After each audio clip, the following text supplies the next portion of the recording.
কয়েক দফা উদ্যোগ নিয়েও চালু করা যায়নি চট্টগ্রামবাসীর বহুল প্রত্যাশিত এলিভেটেড এক্সপ্রেসওয়েতে যান চলাচল। পুরোপুরি নির্মাণ কাজ শেষ না হয় কবে নাগাদ এক্সপ্রেসওয়ে চালু হবে তাও বলতে পারছে না সংশ্লিষ্টরা। তবে র্যাম্পের কাজ শেষ হলেই এক্সপ্রেসওয়ে চালু করা সম্ভব বলে জানিয়েছে চট্টগ্রাম উন্নয়ন কর্তৃপক্ষ। 1, 2, 3 ঢাকায় জমি জিতে নিন 100% ক্যাশব্যাক সহ 20 কোটি টাকার পুরস্কার। গেল বছরের 14 নভেম্বর ভিডিও কনফারেন্সে প্রধানমন্ত্রী এলিভেটেড এক্সপ্রেসওয়েটি উদ্বোধন করেন। 16 কিলোমিটার দীর্ঘ এই প্রকল্পের একটি অংশ সাধারণের চলাচলের জন্য গেল মার্চে খুলে দেওয়ার কথা ছিল, কিন্তু নির্মাণ কাজ শেষ না হওয়ায় আবারও এপ্রিলে এর সময় নির্ধারণ করা হলেও শেষ পর্যন্ত তাও হয়নি।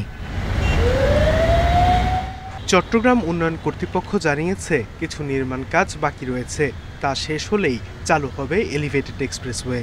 তবে চলতি মে মাসে এটি সম্ভব হবে কিনা তা নিশ্চিত নয়।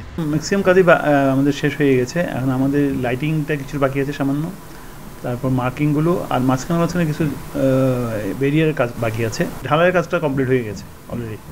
আমরা দুইটা পয়েন্টে নামাবো, একটা হচ্ছে টাইগার পাস পয়েন্টে এবং লাহনবাজার পয়েন্টে। গেল সপ্তাহে চৌকের চেয়ারম্যান হিসেবে দায়িত্ব নেন বীর মুক্তিযোদ্ধা মোহাম্মদ ইউনুস।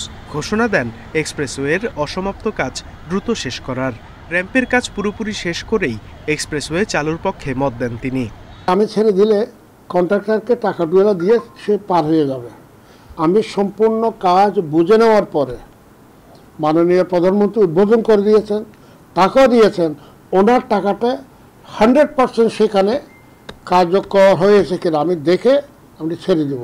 4298 কোটি টাকার এই প্রকল্পের পুরো কাজ আগামী জুনে শেষ হওয়ার কথা। Independent news.